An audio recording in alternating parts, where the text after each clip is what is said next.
Welcome to the 2016 MSA British Rallycross Championship Round 2 in the south of England, in Kent at Lidden Hill, the spiritual home of Rallycross. But let's remind ourselves of the final of the first round of the series at Croft, which saw fantastic action across all the categories, headed by the 600 horsepower four-wheel drive supercars. Great start by Proctor, but Dan Rook is away like a robber's dog as well, round the outside on the way towards Clairvaux corner. Two leaders side by side, and in the background Godfrey's way off through the crowd and into the barriers. Dan Rook goes wide, and as they turn their way now through the hairpin, Proctor runs a little bit wider. This is Rook's chance to get alongside him, but he's done it. Dan Rook goes through and takes over the lead. Fantastic. Connolly O'Donovan is third, and Proctor flings the car sideways through Clairvaux, now on an absolute mission to try to get back into the lead of the race. It's the loose section of the circuit once again, and here comes Proctor. Closing. He goes to the outside line, which is not the ideal place to try, but he makes it work. Incredible. Kevin Proctor round the outside takes the lead. He runs wide, he's all over the grass, but he's back on and he's back in front. Rallycross in the UK is alive and well, isn't it? Over the line they come. Proctor leads and Rook fights back on the inside, heading down towards the hairpin. Last corner, last lap. Dan Rook closes right up under braking. Can he get himself up the inside? Proctor lets the tail hang out. Here comes Rook. It's going to be close, but it's going to be nose to tail. And Kevin Proctor comes through to score victory in the first round of the MSA British Rallycross Championship. What a race. So with one round gone, Kevin Proctor goes into round 2 at Lidden, leading the championship from rookie Dan Rook in second. The place is a place of legends. The names: John Button, Martin Shanker, John Taylor, the list goes on. And if round 1 at Croft was anything to go by, we're in for a real treat here at Lidden. Experienced driver Kevin Proctor took victory at Croft then, coming from behind to take the lead, but it was the appropriately named rookie Dan Rook that makes the others wary coming to Lidden Hill. At Croft, he even surpassed his own expectations. All of us are still learning, because I got my mechanics from when I was running the front-wheel drive car last year, and we're all learning, we've all got a lot to learn, and although it's going well so far, we still have so much to learn, so hopefully come the end of the year we'll be really pushing. What's the biggest difference between the two classes? Acceleration, definitely. You've got to learn to sort of drive the car differently on the corners. The handle's completely different and it drives out different. There isn't really a lot of similarities, to be honest, so yeah, it's definitely a big step.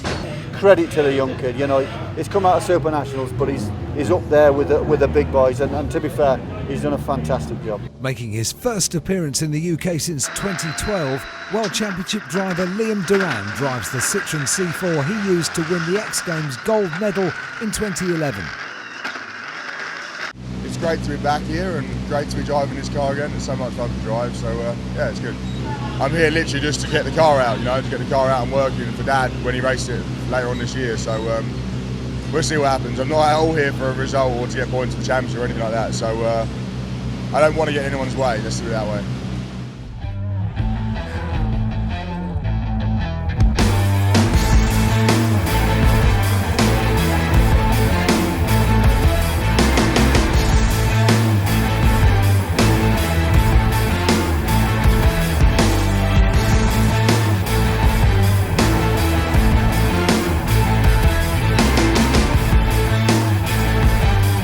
Lidden sees a host of competitors from the Belgian Championship with their own categories, but also some of their drivers battling door to door with their British counterparts. It's also round 2 for the Belgians. Jochen Koeks won the opening round in his VW Polo. He's joined at Lidden by Jos Janssen and Johnny Verkeringen in the supercar category. Sadly for one, it turned into a spectacularly expensive weekend.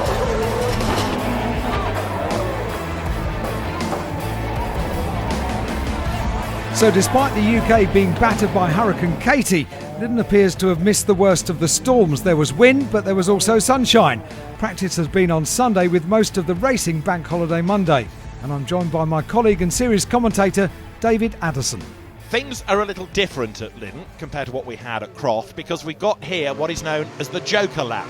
It's similar to the regulation that works in the World Championship, but what exactly is it?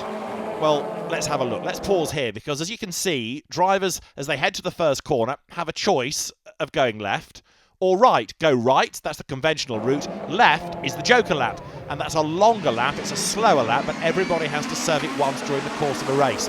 Now, Paige Bellaby here shows us how a joker lap can really affect the outcome of a race. She makes a great start, takes the joker, but then rejoins a busy track, and that means she's got more work to do because she's in traffic.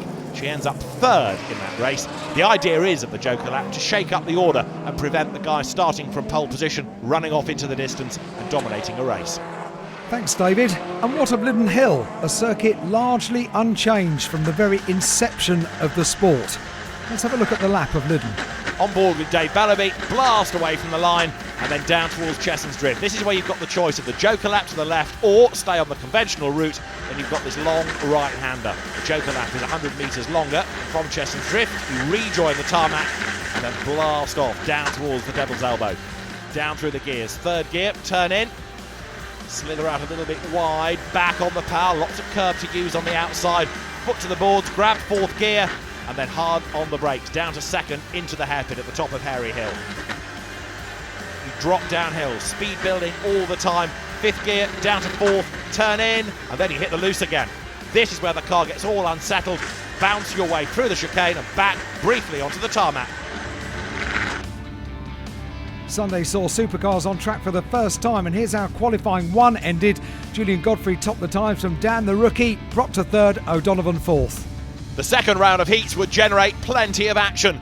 Belgian driver Jochen Koeks made a good start to lead onto the gravel as they headed into Chessons Drift for the first time, with Steve Hill leading those that took the joker lap. He rejoined fourth and found himself with work to do as Steve Harris in the Citroën ran third, right on the tail of a sideways Andy Grant. They would enjoy a great battle for second as up front the ex-Markland Motorsport Polo in the hands of Koeks tried to build the advantage. But Steve Hill was a man on a mission.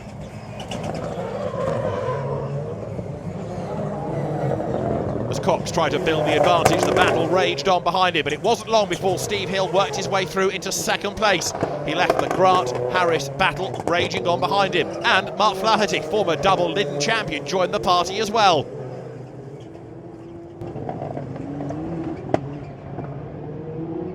Up front, Jochen Koeks was looking very strong indeed. He was able to maintain the advantage over the chasing Mitsubishi in the hands of Steve Hill, bouncing back from a torrid time at Croft where all sorts of mechanical woes really hampered his day. Hill was hunting him down and closing the gap as they worked their way from the hairpin down the Dover slope once more. But the Belgian driver managed to hang on to the advantage as up at the hairpin, Mark Flaherty and Jos Janssen fell out, Flaherty getting turned around as Jochen Koeks powered his way towards the checkered flag and victory in this heat.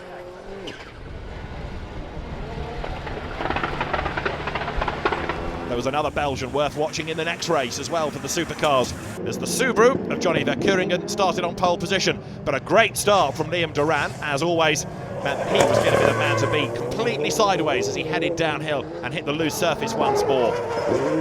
On home soil, Duran was virtually unstoppable, and Verkeuringen in the Subaru couldn't really live with the pace of the Brits. This was a race that was always going to be about Liam Duran.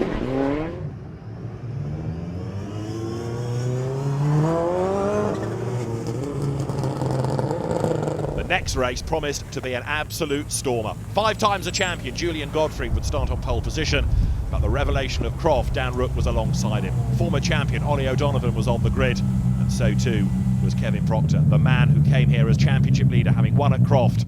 As the lights went out, Proctor made an absolute rocket ship start, and he stormed down towards Chessons Drift in the lead. He took the joker lap, there was contact between O'Donovan and Godfrey, and Julian Godfrey ran wide, lost time, but thankfully got away without too much damage.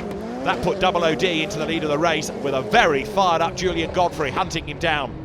Proctor, having taken the joker lap, ran fourth and was hunting down James Grint as they headed uphill.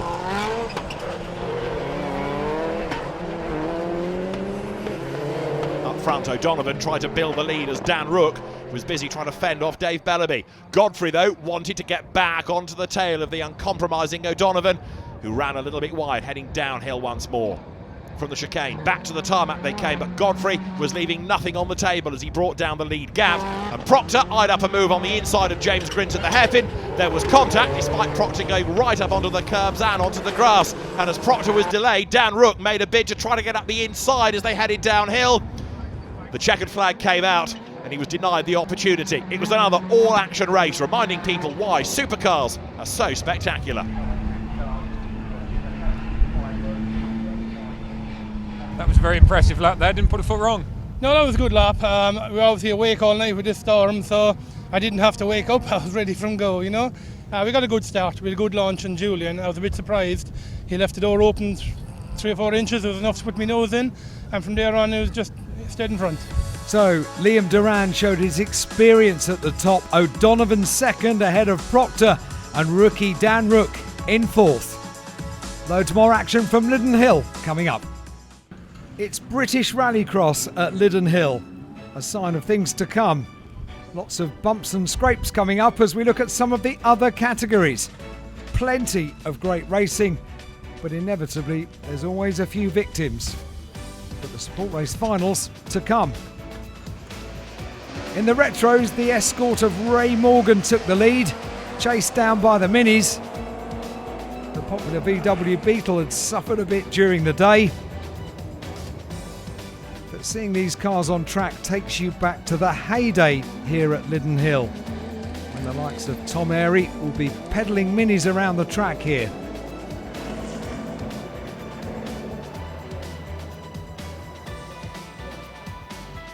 Great action as always from these memory-evoking cars.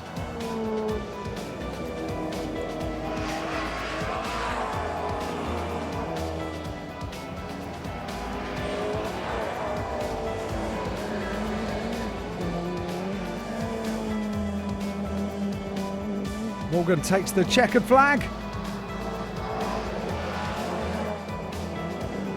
And there's confirmation. Ray Morgan takes maximum points, Foster second and Harold third.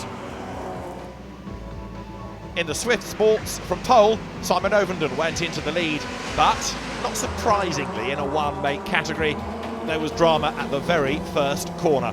Aidan Hills and Drew Bellaby came together on the loose, and it was Bellaby who came off worse.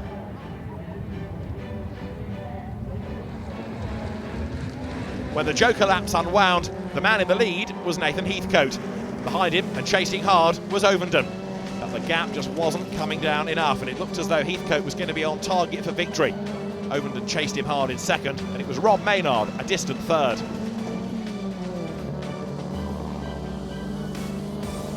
Try as he might, Ovenden just couldn't bring down the gap enough, and at the checkered flag it was victory for Nathan Heathcote. Ovenden second, and Rob Maynard rounding out the top three. But a great drive by Nathan Heathcote. Can't believe it, really. I was had such a good start and then just kept it together, but no, I'm well happy. Very competitive that, but it was nice and smooth all the way through for you. Yeah, I mean, I had some ups and downs today, but I'm so glad I can bring it back.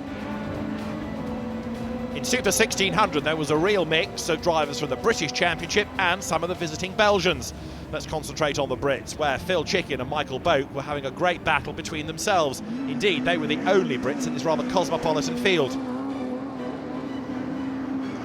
As far as the British drivers were concerned, it was Phil Chicken who went on to be the first Brit home in the Super 1600 final, and therefore take the points in the championship. There was some great racing all the way through the field, but as far as Chicken was concerned, it was a feast of points. In the MSA Super National category, Paige Bellaby took the lead early on, but opted for the Joker lap straight away. And as we discussed earlier, that would give a driver a huge amount of work to do, because instantly the pack rather splits up. As the leaders battled their way from the loose to the tarmac for the first time, there was a great battle going on up front. Stuart Emery, who had missed Croft, was back in the championship. Tony Lynch was going strongly in his Ford car as well. But Paige Bellaby was determined to try to get another podium finish on the back of a great result at Croft. And she would soon be working her way into contention as well. Stuart Emery, though, in the Peugeot 206, battled his way through to the front. Tony Lynch was making good progress as well. Less fortunate, Vincent Bristow. His BMW hit trouble. The venerable Astra of Gary Dixon was in the mix as well. Paige Bellaby worked her way back into contention. She was running third as the leaders made their way up the hill.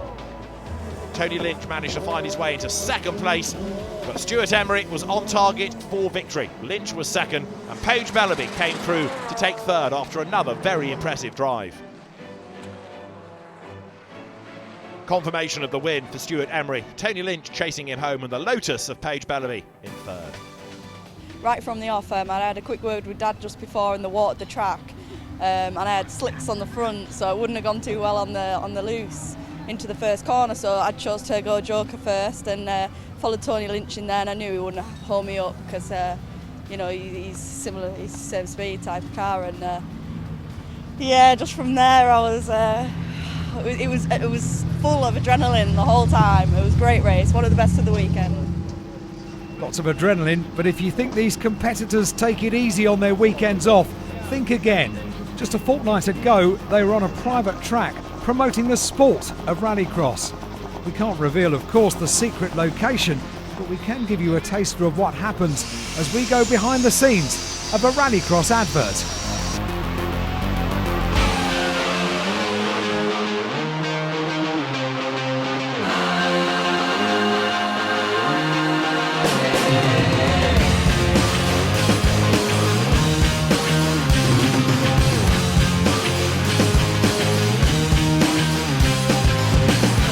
Here's pretty much the finished article.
And so it's time for Q3.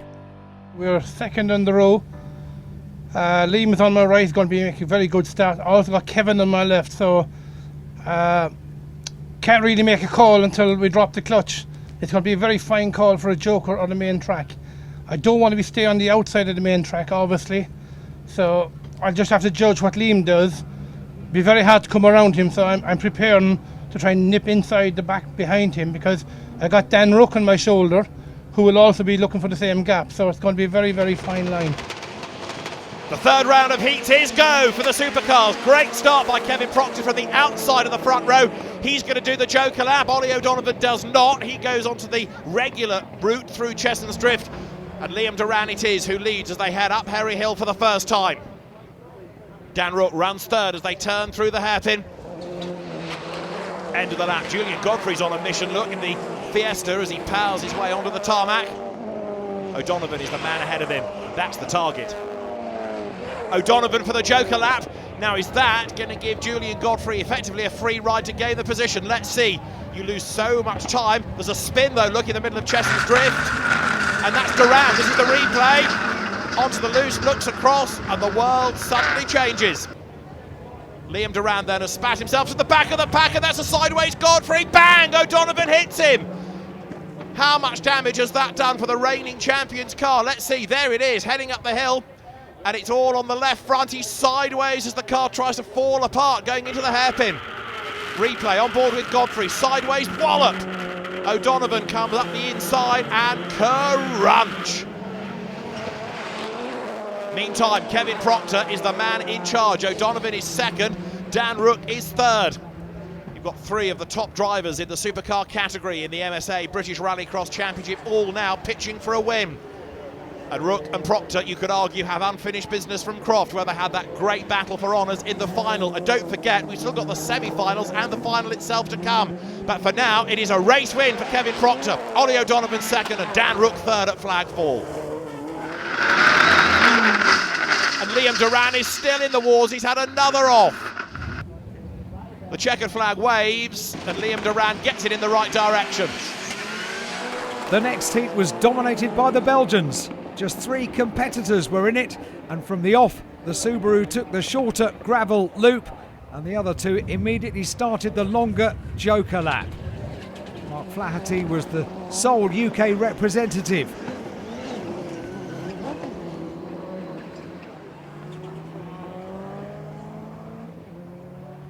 When the Subaru took to the Joker lap, Flaherty was able to get ahead and ended up in second.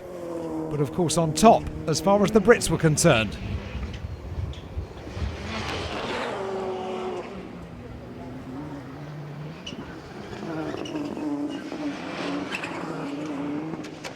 Now this is going to be good. Dave Bellaby, James Grint and Steve Hill on the front row, but Hill goes nowhere.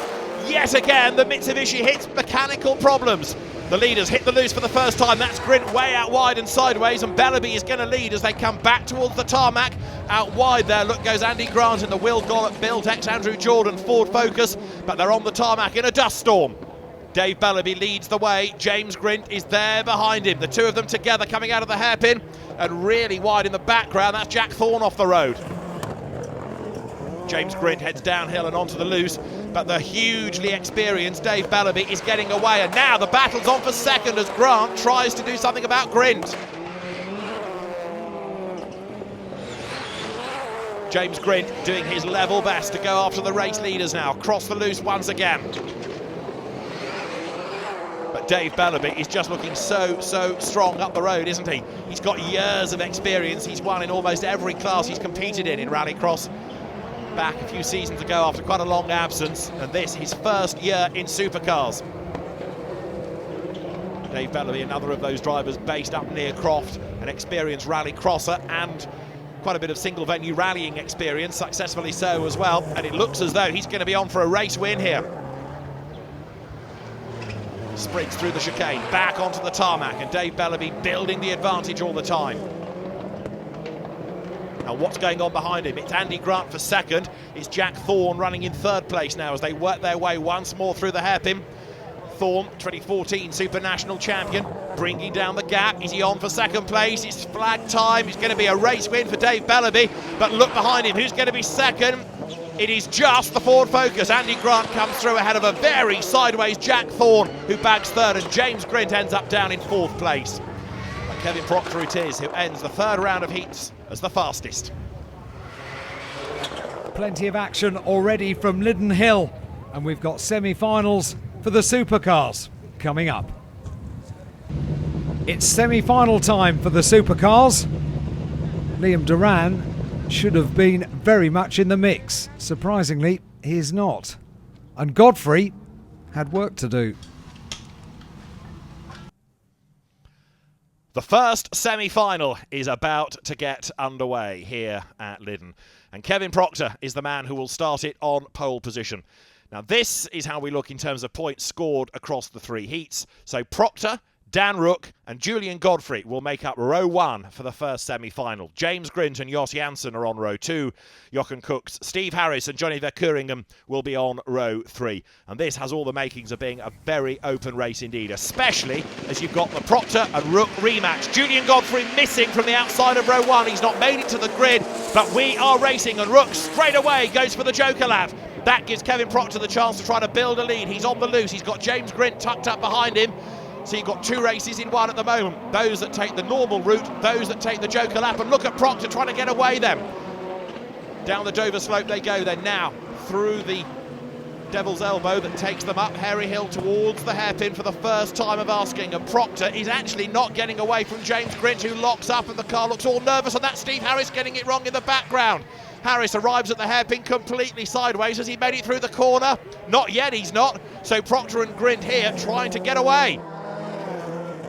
Wide goes Proctor, keeps his foot nailed to the boards. Kevin Proctor does not lack commitment, that is for sure. Once more, look, he goes for the normal route through Chessons Drift. James Grint chasing after him. And how are those that took the Joker lap on the first lap of the race getting on? Well, Dan Rook is on an absolute mission, isn't he, trying to bring down that gap.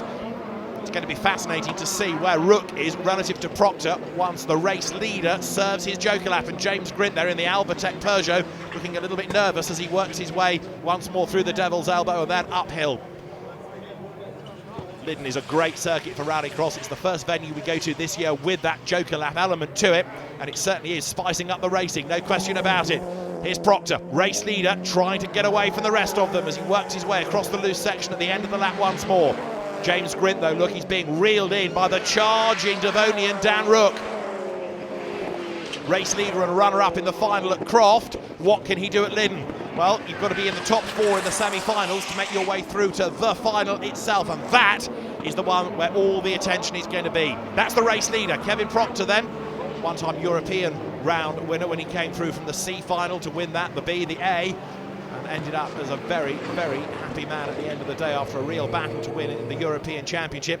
He's won British rounds, he's won the Grand Prix as well, and that for second place is Dan Rook in uncompromising fashion all over the grass. James Grint leans on him. Eventually Rook muscles away past, and having done so, he's away and gone, isn't he? Dan Rook now building the lead. James Grint's defence was robust, that is for sure, but Dan Rook is through and absolutely flying.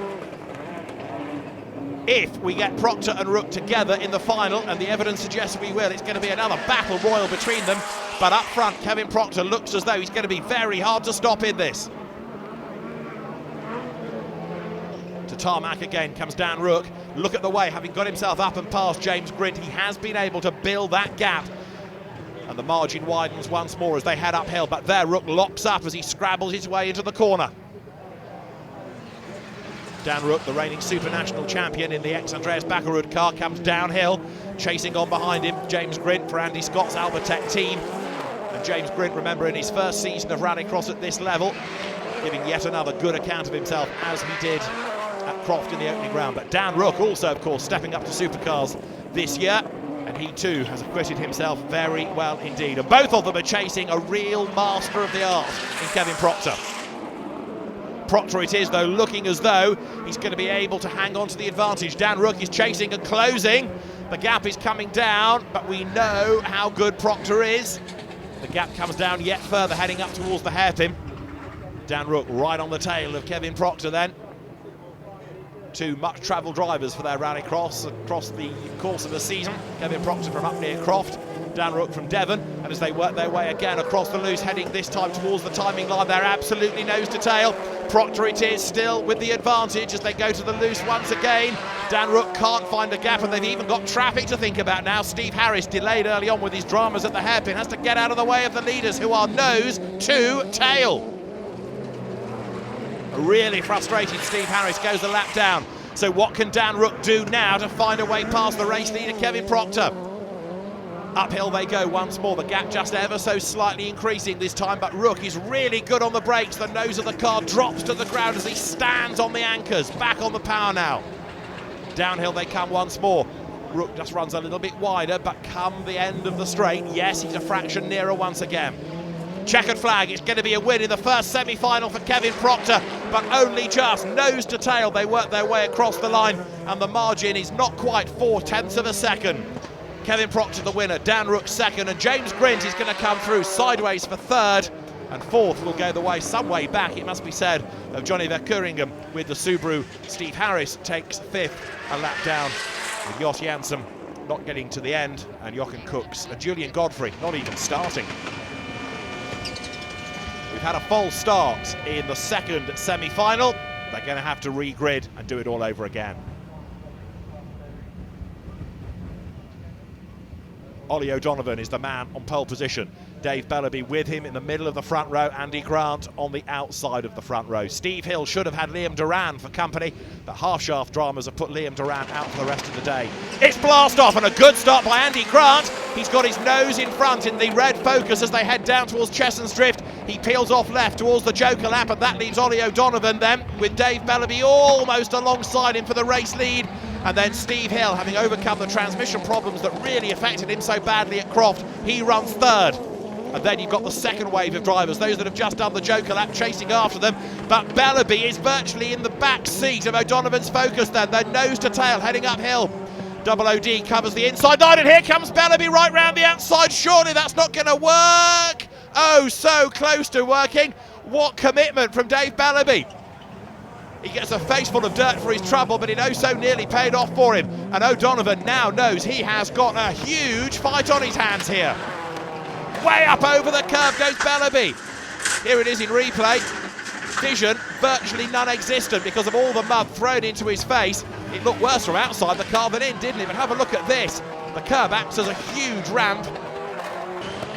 Dave Bellaby crash lands back to earth, but that was a big old moment for him. It means the gap has widened, and so Ollie O'Donovan it is who leads the way. The gap extends, the track has been watered as well, so being up front means you've got the best of the visibility. Dave Bellaby then, having had so much muck thrown into his face, suffering that off, and he's got to do the hard work all over again here. Uphill they run. What can Bellaby do about O'Donovan? Let's see.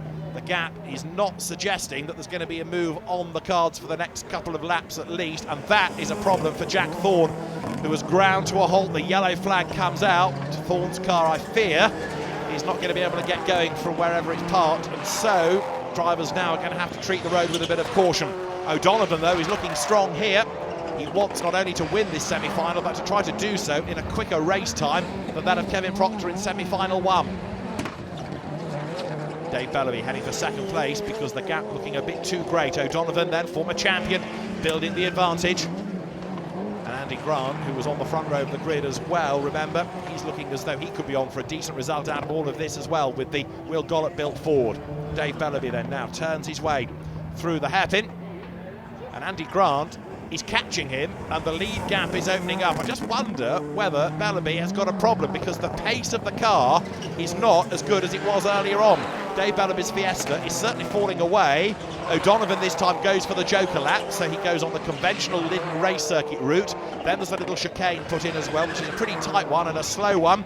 Andy Grant now, who did the Joker lap early on, tries to come out and threaten for the lead, and look at the way the gap has come down now. The stagger unwinds effectively. O'Donovan keeps the race lead, but Grant, look, he's up to second at the expense of Dave Bellaby, and Bellaby has dropped a long way back because also Steve Hill now is up into third. So it's Ford's first and second, Mitsubishi third, and Grant right up with O'Donovan. So the whole complexion of the race has changed now that the Joker laps have unwound. You see the benefit of having this Joker lap system. It means that the race changes the dynamic right the way through, and O'Donovan is heading up towards the timing line, but he knows that he's still under attack. He's got a Ford hunting him down, but this time it's Andy Grant's Focus rather than the Dave Bellaby Fiesta. Steve Hill's Mitsubishi running in third place, but Ollie O'Donovan then in the Ford Focus is looking good for victory here, because I would suggest he's just stretching the margin a little bit further. Through the Devil's Elbow once more, uphill towards the hairpin. Is Andy Grant going to have to think about defending for second rather than attacking for the race lead? Steve Hill is not that far behind him. This would be a great boost for Steve, wouldn't it, to get into the final after barely doing a lap at Croft. Downhill he comes, the Mitsubishi going much more strongly this weekend. O'Donovan leading the way as the cars dance their way from one part of the loose section of the circuit, briefly to tarmac and back onto the loose into Chestnut's Drift. And that is Dave Bellaby, and he has got a problem, and you can see that it's effectively the left rear corner that has crumpled away. It may be a wheel problem, it may just be a puncture, but either way, with damage, the race is run, and having challenged for the lead right at the very start, Dave Bellaby heads into retirement with effectively a left rear corner that has given way. So Ollie O'Donovan is on target for a win, but it's not going to be by a massive margin, even if he can hang on in there. What about second? Andy Grant doing his best to repel the challenge of Steve Hill as they drop downhill once more. Checkered flag at the ready. Ollie O'Donovan wins the second semi-final. It's Andy Grant who comes through behind him, and Steve Hill rounds out the top three, with former double Linden champion Mark Flaherty on target now for fourth place in his Ford Focus. And after that, it's the walking wounded. Bellaby out, Thorne out, Duran and Colin Anson never even in. Ollie O'Donovan wins a lively second semi-final. It was lively too for Dave Bellaby. He'd had that rather airborne excursion early on, and then he had to take evasive action down at the end of the lap, and to add to the woes, he found a car in his way. Just talk us through it then. You had a bit of a start there, didn't you? A bit of a bump. Yeah, I got a load of mud on the window and I couldn't see, and it's always a hard call whether you put the wipers on and sludge it or whether you wait till you know where you are before you try and clear it. And I chose to leave it.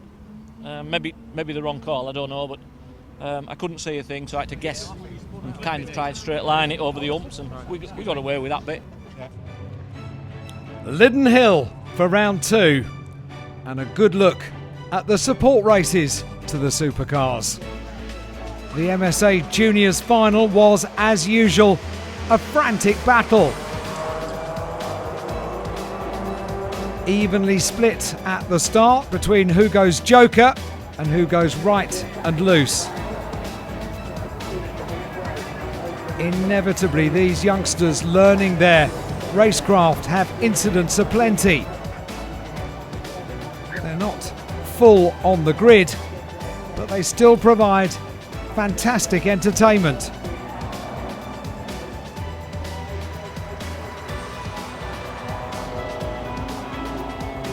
Tom Middleton in the sky blue Suzuki gets it wrong going into the climb up the hill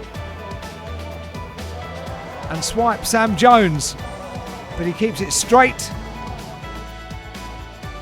Same corner, and it's Cameron Hawke's turn to spin.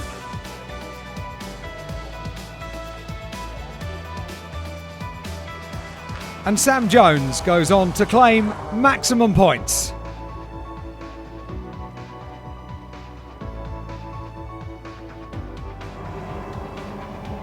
In the hot hatch final, Thomas Vilgos led in the 106 Peugeot.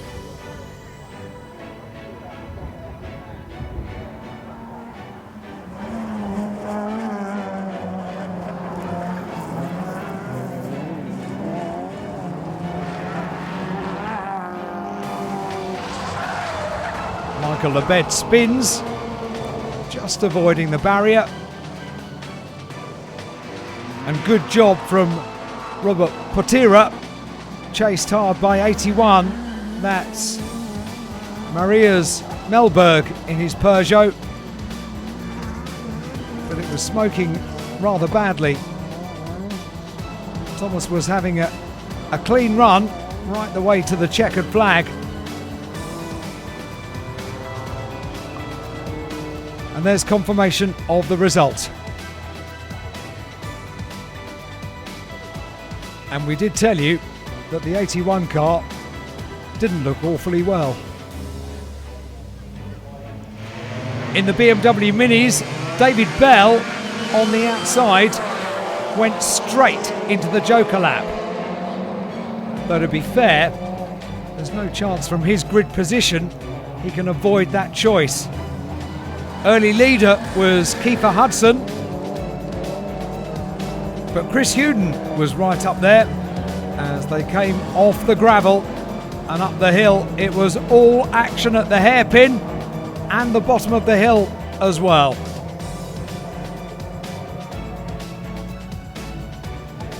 Kiefer kept it clean all the way to the finish.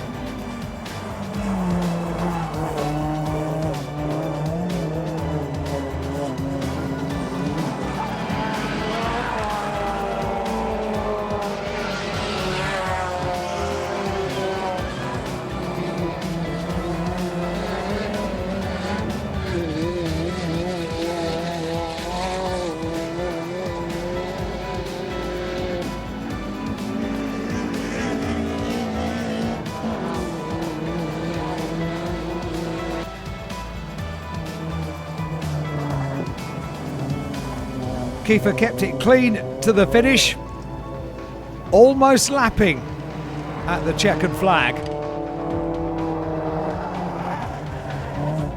Confirmation there of the result for the BMW Minis. In the RX 150s, straight into the lead from pole goes Chrissy Palmer, car number 1.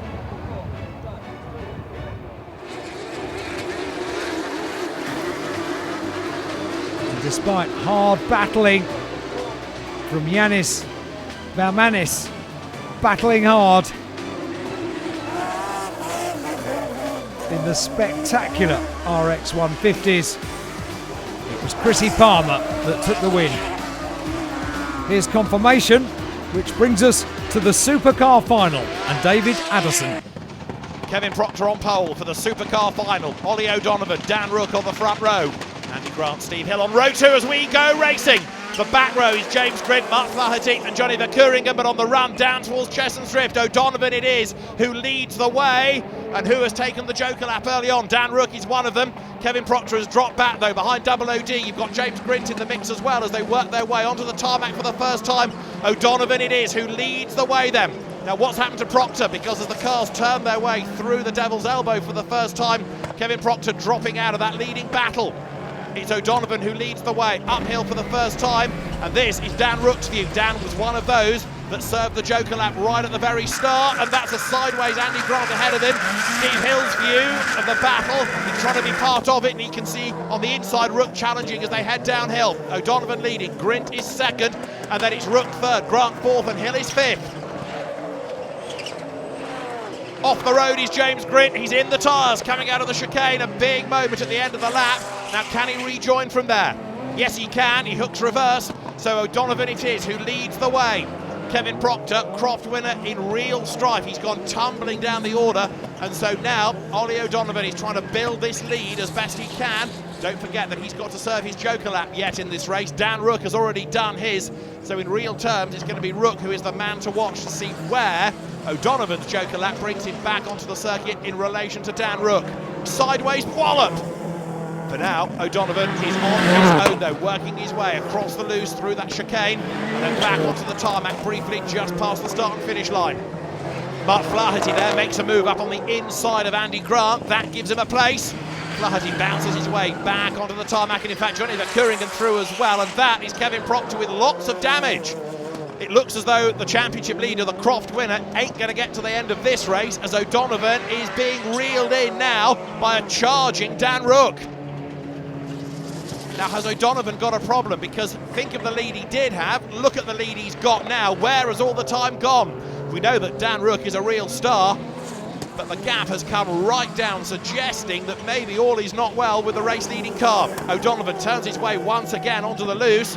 Rook is hunting him down, and he's going to be challenging very, very shortly. Way up onto the curb goes Rook as he flicks the car back towards tarmac, then towards the loose once again. Through Cheshunt's Drift, hunting for traction. O'Donovan leading the way still, trying to maintain this advantage. But Dan Rook, having taken second at Croft, wants to go one better here at Lyddon. It's round 2 of the MSA British Rallycross Championship, and it looks as though we're going to be on for a battle royal for race honours. And look how much more speed Rook has got, he takes over the lead. O'Donovan has got a problem because the car barely gets up the hill. It's slowed coming out of the Devil's Elbow. Proctor limps out of the way as well, so 2 potential winners in trouble. Proctor goes a lap down. O'Donovan's car hasn't quite expired on it, but it has slowed right down. Clearly all is not well, and O'Donovan's focus still circulates, but at a reduced pace, and so now Dan Rook leads the way. But this looks like it's one of those races where it's going to be a pretty high mortality rate, and if you can finish, you're going to finish well. Dan Rook then now out on his own, bounces his way back towards tarmac. Through Devil's Elbow he goes once again, and now powers uphill. And what's going on behind him? What can O'Donovan do to nurse the car to the end? That's the next question.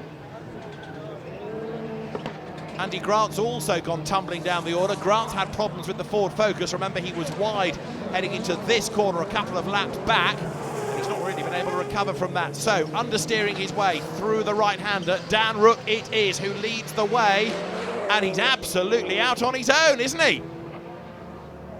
The 18-year-old absolutely dominant now, and it looks as though a maiden supercar final victory is going to come in round 2 of the championship. He battled hard with Kevin Proctor at Croft, but now he's just got to keep out of trouble and make sure that he doesn't overstress the transmission and do anything horrible to the mechanics of this car. He's on his own, he heads uphill, and Dan Rook, the reigning Super National champion, looks as though the LD Motorsport Citroën DS3 is going to guide him to victory. And that is Steve Hill now who's got problems. The Mitsubishi tours off the road. So O'Donovan in trouble, Proctor in trouble, Hill in trouble, Grant in trouble. It's survival of the fittest as Dan Rook wins round 2 of the MSA British Rallycross Championship at Lyddon and does so by a monster margin. Now, who is going to be second? That's the next question. Mark Flaherty is second on the road, and this is the fight for third. Johnny Verkeuringen versus James Grint, who throws it up the inside. He's done it. Last corner, last lap, and James Grint, who was in the tyre wall early on, ends up finishing in third. That was a race full of drama, and in the end it's Dan Rook the race winner, Mark Flaherty second, and James Grint good for the podium in third. Absolutely brilliant day.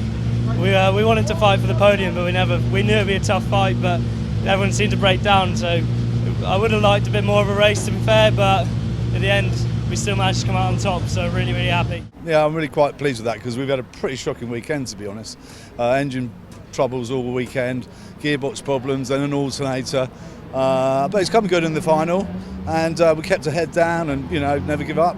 Obviously the top step's what we're looking for, but I'll take it, it's fine. It's been quite an exciting final for me, really. I made a really good start and managed to pass a few cars on the outside of Chestnut's, the gravel corner at the bottom there, and yeah, it just kind of all started to come together then. So confirmation, Dan Rook the race winner, Mark Flaherty is a prize second, and James Grint third. And Dan Rook then takes over the lead of the championship ahead of Kevin Proctor.